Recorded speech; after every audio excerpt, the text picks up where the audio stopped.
Existem no mundo atualmente cerca de 7 bilhões de pessoas de diversas etnias, nacionalidades, credos. Em comum, uma série de aspectos físicos que vêm sendo passados de gerações em gerações desde os primórdios das civilizações. Talvez a qualidade que mais aproxima cada um desses 7 bilhões de indivíduos é o ato de pensar, de raciocinar e o direito de escolher, de discernir entre o certo e o errado. Acontece que, às vezes, esse direito não é respeitado, seja por uma questão política, social ou religiosa. Se pararmos para pensar, a única coisa que é positivamente intrínseca ao ser humano é o seu próprio corpo. Contudo, não é bem assim que as coisas funcionam no Brasil. A Constituição Federal de 1988 é muito clara quanto ao direito à vida. O artigo 5º diz que todos são iguais perante a lei, sem distinção de qualquer natureza, garantindo-se aos brasileiros e aos estrangeiros residentes no país a inviolabilidade do direito à vida.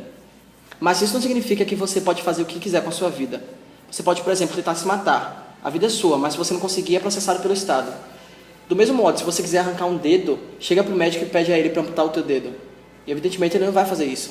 O dedo pode ser seu, mas não a ponto de você decidir o que fazer com ele. Mesmo no século XXI, não é só no Brasil que esse tipo de direito é cercado pelas leis. Alguns países lidam com o corpo com um tabu absurdo. Por exemplo, em países com religiões semitas, as mulheres têm que ter o corpo raspado e usar peruca. Países islâmicos proíbem que as mulheres mostrem o corpo e até o rosto. Então elas aparecem com as famosas burcas. Agora, alguns países do Oriente Médio chegam a um ponto tão agudo nesse fundamentalismo que mutilam mulheres para que elas não possam sentir prazer durante as relações sexuais. De certo modo, nesse sentido, a justiça e a religião andam de mãos dadas. Cada credo, à sua maneira de ver a vida, aposta em teorias diferentes. Para os hindus, o corpo de cada indivíduo é uma porção sagrada.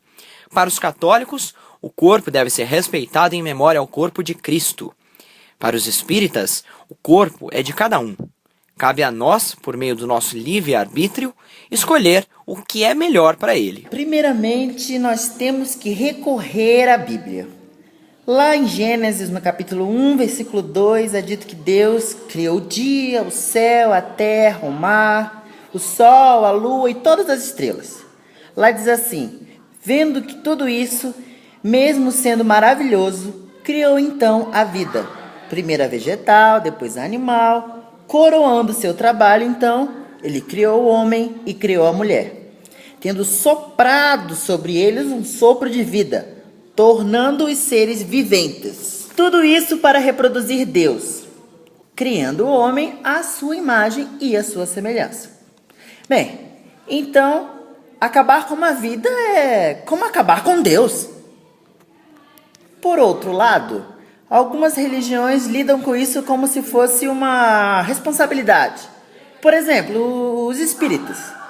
Você faz o que acha melhor. Você tem o livre-arbítrio, o corpo é seu. Mas maltratar o corpo ou fazer uma coisa indigna com ele é suficiente para que você tenha que arcar com essa responsabilidade depois. E para aqueles que não se importam muito com isso, o corpo é mesmo uma forma de expressar as características de cada indivíduo. Velho, eu fiz a primeira tatuagem com 16, 17 anos. Agora eu tenho 20, já tenho 6 e quero fazer mais uma. Tenho também 3 piercing no rosto e mais um no mamilo esquerdo. Eu comecei fazendo para irritar minha mãe, depois eu vi que ficou legal. Comecei a tatuar sempre alguma coisa que tivesse a minha cara. Tipo, hoje eu tenho umas tribais e uma frase do Hair, sabe? Let the sun shine in. De todos os pontos a serem discutidos sobre os direitos que cada um tem sobre o seu próprio corpo, um deles salta às vistas e está bastante em alta. Uma mulher que engravida tem direito de interromper sua gravidez? Recentemente a gente acompanhou uma discussão longa sobre o aborto. O que ficou resolvido depois de anos de debate é que o aborto será permitido em casos de anencefalia, em caso de estupro ou quando causar algum risco de morte à mãe. Olha, eu sou da seguinte opinião. Cada pessoa deve fazer aquilo que acha melhor para você, né? Eu, como teólogo, eu sei que religião nenhuma aceita bem o aborto. Mas, assim, de verdade, como cristão, eu, sinceramente, prefiro o aborto a encontrar mais um monte de criança passando fome na rua. Se pensarmos em casos menos extremos, como o aborto, a legislação ainda peca por excessos. Uma mulher que decidir ter apenas um filho e, para isso, resolver realizar uma laqueadura, vai encontrar barreiras jurídicas. A lei é bastante ignorante quanto a isso. Ao mesmo tempo em que o governo se recusa a obrigar as pessoas a doarem seus órgãos em caso de morte cerebral, eles obrigam as mulheres a seguirem regras para fazer as laqueaduras.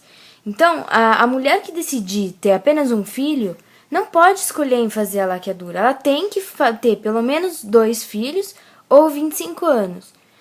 É um direito da mulher fazer o que bem entender com seu próprio corpo. Na questão do aborto, a gente até entende que está lidando com uma vida e por isso pode ser antiético, né? Mas no caso da laqueadura, não. É uma decisão que assistente social nenhum pode tomar pela mulher. Com tudo isso que foi dito, resta a pergunta: a quem pertence o nosso próprio corpo?